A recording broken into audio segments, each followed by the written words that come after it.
জুলাই গণ অভ্যুত্থানে শহীদ হয়েছিলেন বাবা। সেই বাবার কবর জিয়ারত করে বাসায় ফেরার পথে ধর্ষণের শিকার হলেন হতভাগা মেয়ে। আর দল বেঁধে সেই ধর্ষণের নেতৃত্ব দেন স্থানীয় বিএনপির এক নেতার ছেলে। বিষয়টি নিয়ে এলাকায় চলছে তুমুল চাঞ্চল্য। পুলিশ ও ভুক্তভোগী পরিবার সূত্রে জানা গেছে, 18 মার্চ সন্ধ্যায় কলেজ পড়ুয়া মেয়েটি তার বাবার কবর জিয়ারত করে নানার বাড়ির উদ্দেশ্যে রওনা হন। পথে সাকিব ও সিফাত নামের দুই যুবক তাকে অনুসরণ করে। এক পর্যায়ে পেছন থেকে এসে মেয়েটির মুখ চেপে ধরেন তারা।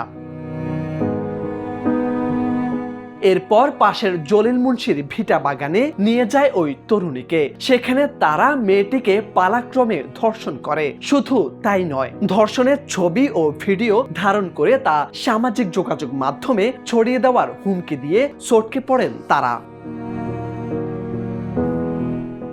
ঘটনাটি ঘটে পটুয়াখালীর ধুমকিতে।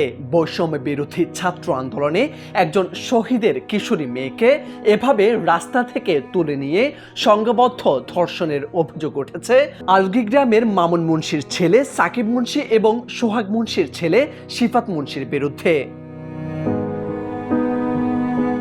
সাকিব মুন্সি ইউনিয়ন বিএনপির প্রয়াত সভাপতি মামুন মুন্সির ছেলে। ভুক্তভোগী তরুণীর মা জানান, ধর্ষকের হাতে পায়ে ধরেও তার মেয়ের ইজ্জত রক্ষা করতে পারেনি। মেয়ের বাবা দেশের জন্য নিজের জীবন দিলেও সেই দেশেই ধর্ষণের শিকার হতে হয়েছে তার মেয়েকে।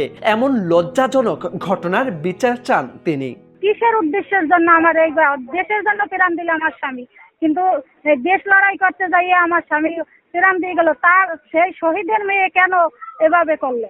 মেয়ে আমার অনুরোধ করছে, দুনিয়ার হাতে পায়ে পর্যন্ত ধরছে, ওরা ভিডিও পর্যন্ত করছে, ফুটেজ ছবি তুললেও মেয়ের ভয় দেখাইছে যে লিখছে যদি কারোর সাথে বলো, কারোর সাথে জীবনে বলতে পারবে, মেয়ে বললে আমরা এটি ছাড়িয়ে দেবো। কেন? ওদের ভাই বলাইছে, বাপ বলাইছে, কত কিছু অনুরোধ করছে, হাত পায়ে পর্যন্ত ধরছে, তারপরও ওরা মুখ চাচ্ছে ধরে নিয়ে এর পরে। এদিকে পুলিশ জানায়, ঘটনার পর অভিযুক্ত সাকিব মুন্সিকে পুলিশ আটক করলেও পলাতক রয়েছেন সিফাত মুন্সি। একটা বিষয় দেখছেন যে একটা ইনসিডেন্ট ঘটেছে, একজন ভিকটিম আছে, ভিকটিম এখন চিকিৎসাধীন আছে, আর একজন তার বক্তব্য অনুসারে আমার দুইজনের ইস্যু জানতে পেরেছি, একজন অলরেডি গ্রেপ্তার হয়েছে।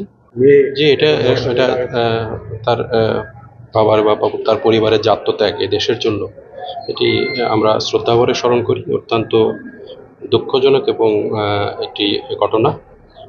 আপনি শুনলেন পুলিশ সুপার মহোদয় যেটি বলেছেন, ইতিমধ্যে মামলা হয়েছে, দুজনকে আসামি করে ভিকটিম নিজেই মামলা করেছেন এবং একজনকে গ্রেপ্তার করা হয়েছে এবং আরেকজনকে গ্রেপ্তারের জন্য সাঁড়াশি পুলিশের অভিযান চলছে। অন্যান্য আইন শৃঙ্খলা বাহিনীও কাজ করছে। আশা করছি দ্রুতই তারা আইনের কাছে সোপর্দ হবে।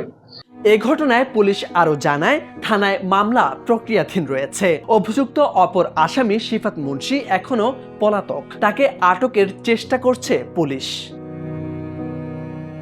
মোর্শেদ আলম, সময়ের আলো।